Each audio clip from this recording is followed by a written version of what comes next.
Olá a todos, bem-vindos ao Povcast. Nesta segunda-feira, 3 de março, para a nossa primeira edição do dia. Isso aí. A gente vai falar hoje sobre a poluição marinha no Brasil. Entre 8 e 13 bilhões de toneladas de plástico Nossa, já estão nos oceanos do mundo. é muita coisa. É como se tivesse jogado no mar o peso de toda a população mundial em plástico. É um número assustador mesmo. E quando a gente olha para o Brasil, né, com a nossa extensa costa litorânea, o problema se torna ainda mais preocupante.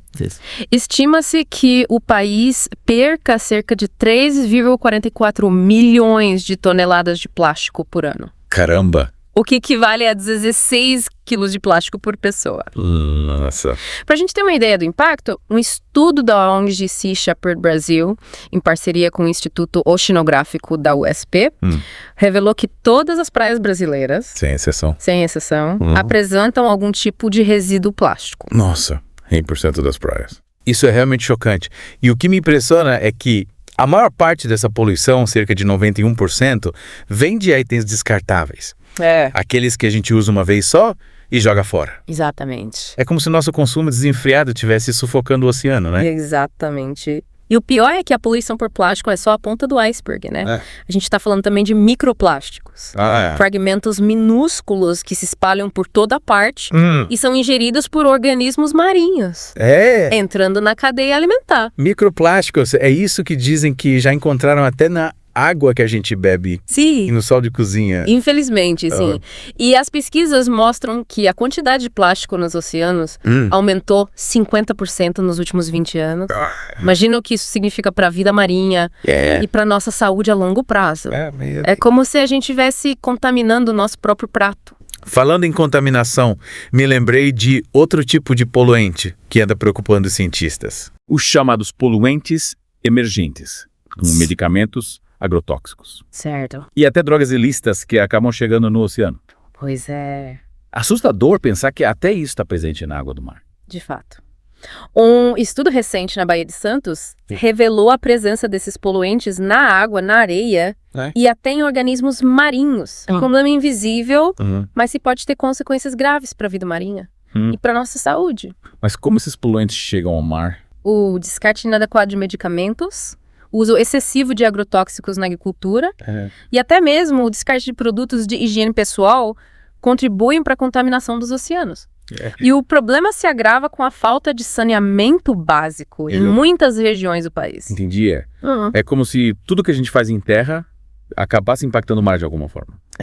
E o que mais me preocupa é que os efeitos da poluição marinha vão muito além dos impactos diretos, né? Com certeza. Nos ecossistemas. Grandes objetos, como contêineres perdidos no mar, podem causar acidentes e colocar em risco a vida de pescadores, turistas, tripulações. É verdade. E além disso, as mudanças climáticas também estão agravando a situação, né? Sim. O aumento da temperatura dos oceanos e a acidificação das águas, causados pelas mudanças climáticas, estão tornando o ambiente marinho cada vez mais inóspito, né? Para diversas espécies, levando à migração ou até mesmo ao desaparecimento de algumas delas. E o que me deixa apreensiva é que já podemos ver os efeitos do aumento do nível do mar. Em diversas cidades costeiras. É verdade. Com a redução das faixas de areia e o aumento da vulnerabilidade das comunidades litorâneas. É um problema que afeta todos nós, de uma forma ou de outra. Exatamente.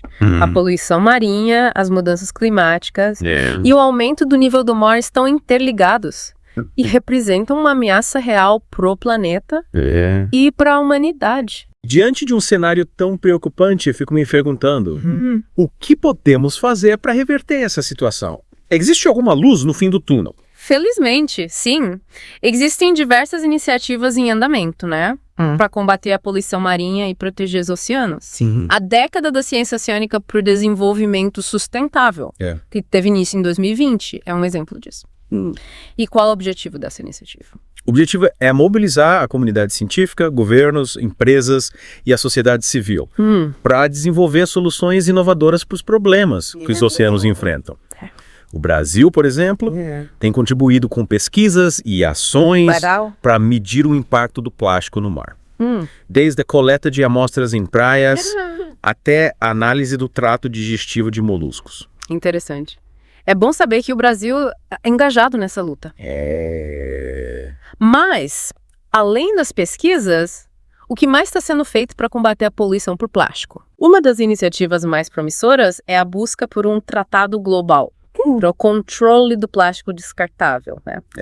Algo semelhante ao que foi feito com o Tratado de Montreal para proteger a camada de ozônio. E como funcionaria esse tratado global? A ideia é estabelecer metas claras para a redução da produção e do consumo de plástico descartável e incentivar a reutilização e a reciclagem. Certo. E promover a transição para uma economia circular, né?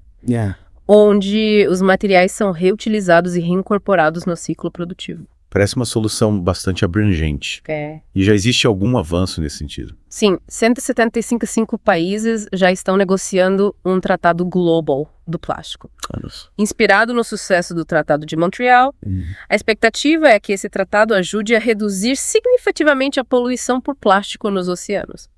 E a proteger a vida marinha. É animador saber que existe um esforço global para combater esse problema. Mas enquanto aguardamos por ações em nível internacional, o que podemos fazer aqui no Brasil para contribuir para a saúde dos oceanos? Afinal, a mudança começa por cada um de nós, né? Sem dúvida. Sem dúvida, ações individuais, quando multiplicadas por milhões de pessoas, podem ter um impacto significativo. Você, por exemplo, o que tem feito para reduzir o seu consumo de plástico? Bom, eu tenho tentado usar menos sacolas plásticas, levo minha própria sacola de pano para o supermercado e evito comprar produtos com embalagens plásticas excessivas.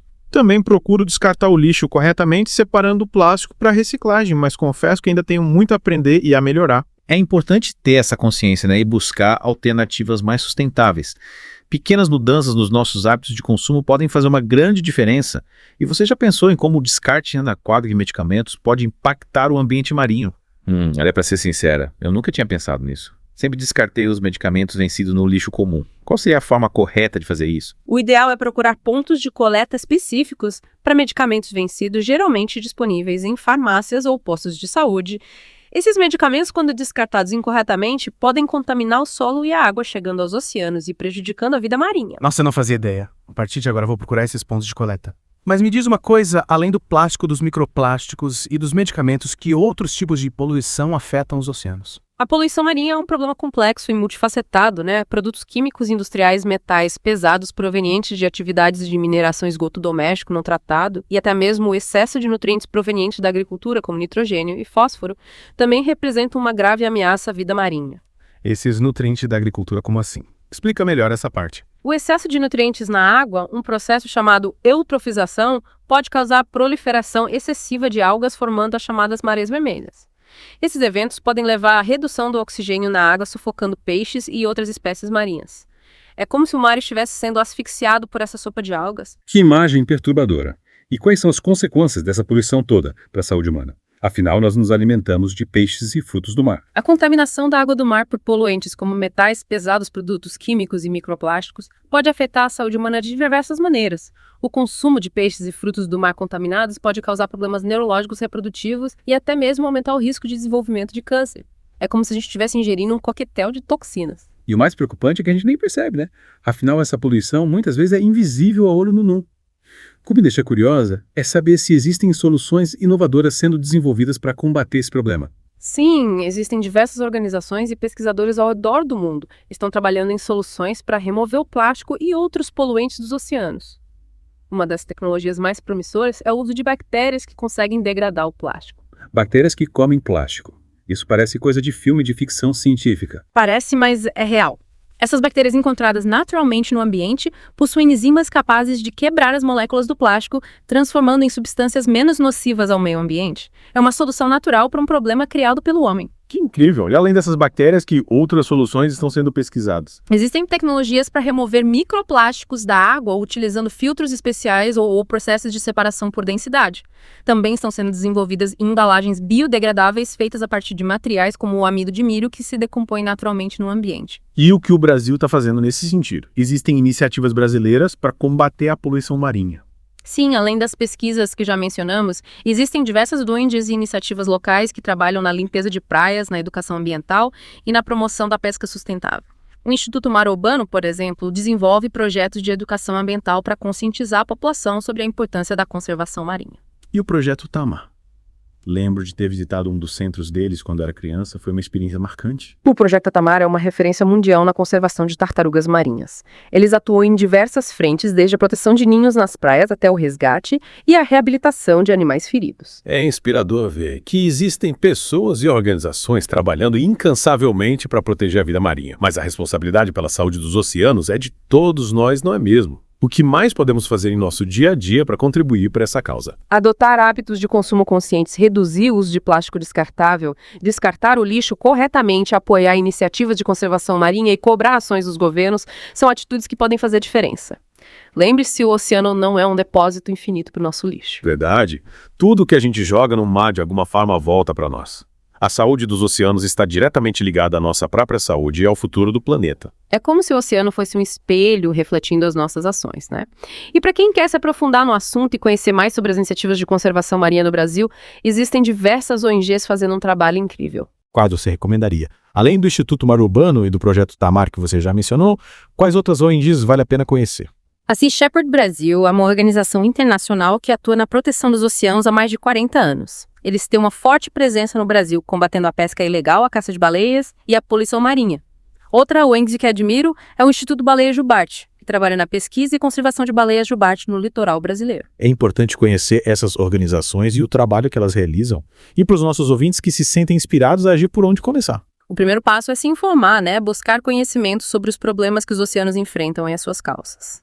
A partir daí, cada um pode encontrar a sua forma de contribuir. Seja reduzindo o consumo de plástico, seja apoiando ONGs, seja participando de ações de limpeza de praias. É verdade. Cada pequena ação conta. E para a gente finalizar a nossa conversa de hoje, qual mensagem você deixa para os nossos ouvintes? A mensagem que eu deixo é de esperança e de responsabilidade, né? Os oceanos estão em perigo, mas ainda há tempo da gente reverter essa situação. A mudança começa por cada um de nós, a gente precisa agir agora com consciência de determinação para garantir um futuro mais azul para o nosso planeta. Que mensagem inspiradora. E com essa reflexão, a gente encerra o podcast de hoje, lembrando que o programa vai ao ar de segunda a sexta, às 9 da manhã e às 6 da tarde, e aos sábados ao meio-dia. Até a próxima!